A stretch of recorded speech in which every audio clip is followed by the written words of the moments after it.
Venezuela is one of the wealthiest countries in the world, with one of the largest oil reserves, yet its GDP has been at its lowest in the past 2 decades, and over half of the country's population lives in poverty. Today, Venezuela is regarded as a failed state, as 1 in 4 Venezuelans have fled the country to escape economic hell. It's hard to believe that Venezuela, once a stable democracy with a robust economy, is now facing such dire economic challenges.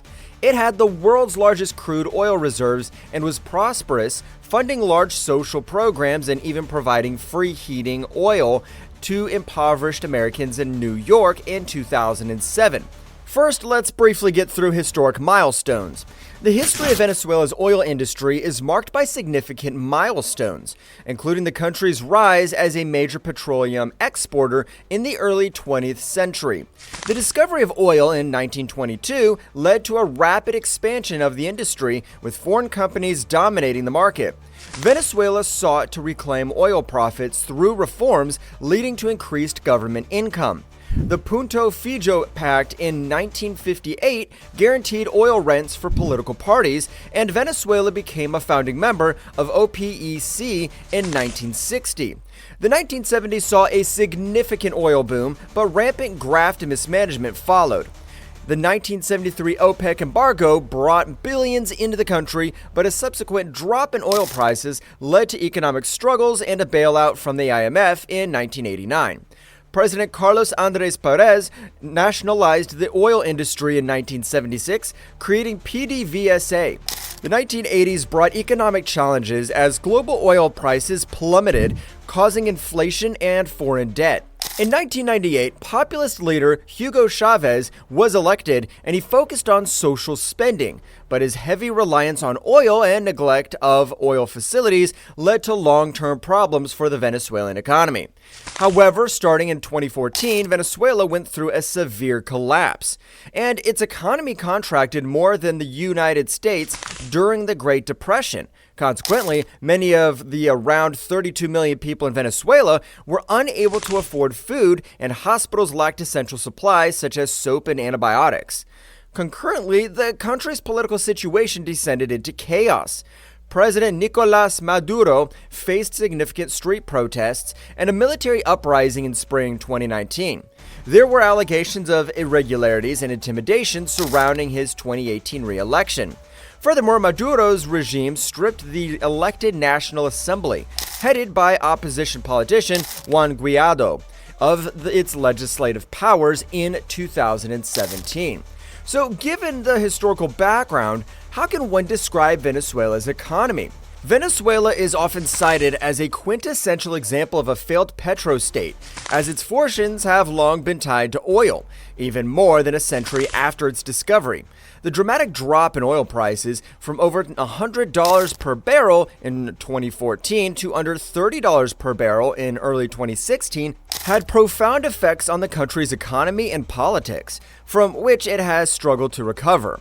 Although oil prices has risen since then, the overall situation remains bleak. Several troubling indicators paint a grim picture.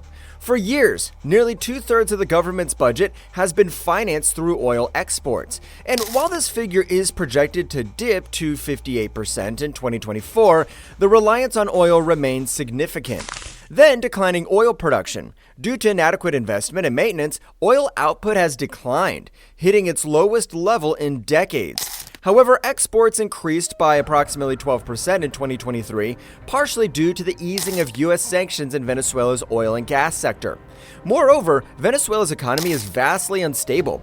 Between 2014 and 2021, Venezuela's gross domestic product, GDP, shrunk by approximately 3/4.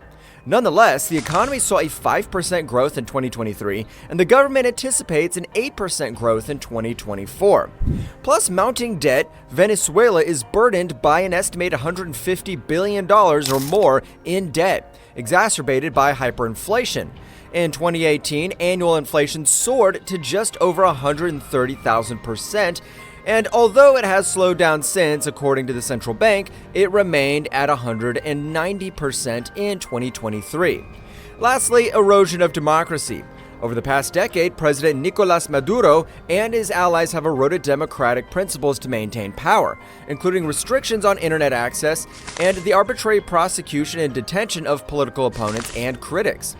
These pressing issues, compounded by international sanctions and the ongoing impact of the global pandemic, have precipitated a profound humanitarian crisis, leading to several shortages of essential goods, such as food, water, fuel, and medical supplies.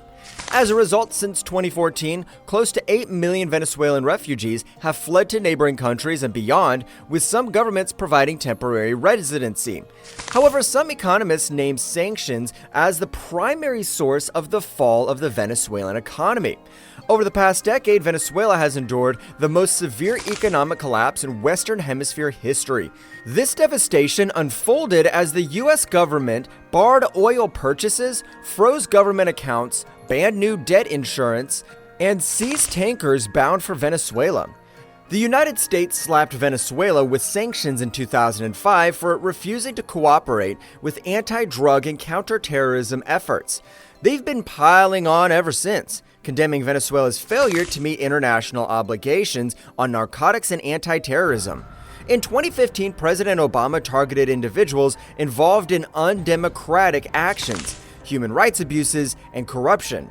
Then President Trump tightened the noose in 2017 and 2018 by restricting the Venezuelan government's access to U.S. financial markets and transactions. In 2019, Trump blocked the property and interests of the Maduro government in the U.S. sanctions may not be getting the attention they deserve, and Venezuela's economic collapse, but they've been a critical player in the country's downward spiral. Understanding how sanctions impact Venezuela is crucial for determining how the international community can genuinely help. Venezuela's heavily reliant oil economy saw oil reserves plummet by 93% between 2012 and 2020, leading to a 72% drop in per capita income.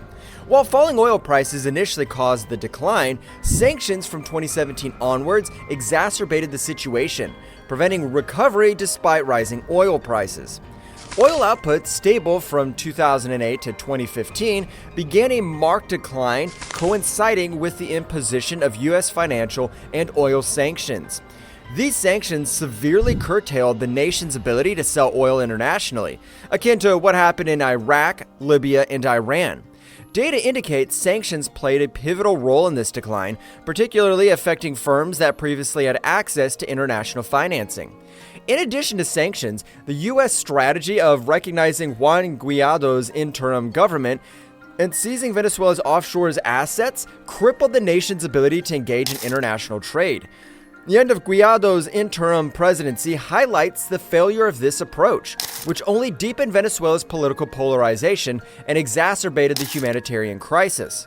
And of course, it is hard to avoid what is going on today.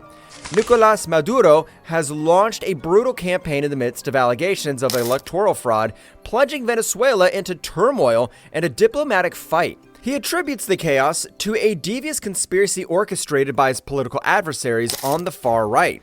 In a fiery address to international journalists as the global outcry against the perpetually rigged election reached a fever pitch, Maduro adopted a combative stance. He pointed fingers at his presidential rival, Edmundo González Urrutia, and conservative opposition leader Maria Corina Machado, accusing them of fomenting the unrest. "We are confronting perhaps the most heinous attempt to seize power that we have ever witnessed," declared Maduro, placing the blame squarely on González and Machado. He mobilized security forces onto the streets and urged citizens to report protesters through a government app. González and Machado assert that they won the election by a landslide, capitalizing on widespread outrage over Venezuela's economic collapse and the exodus of 8 million citizens abroad. However, without evidence, Maduro declared himself the victor, inciting street demonstrations and drawing international censure even from left-leaning leaders in Latin America. The Carter Center, invited by Maduro to observe the election, denounced it as undemocratic and lacking transparency, pointing to a clear bias in favor of the incumbent. The White House voiced grave concerns about the integrity of the election and reports of violence against protesters.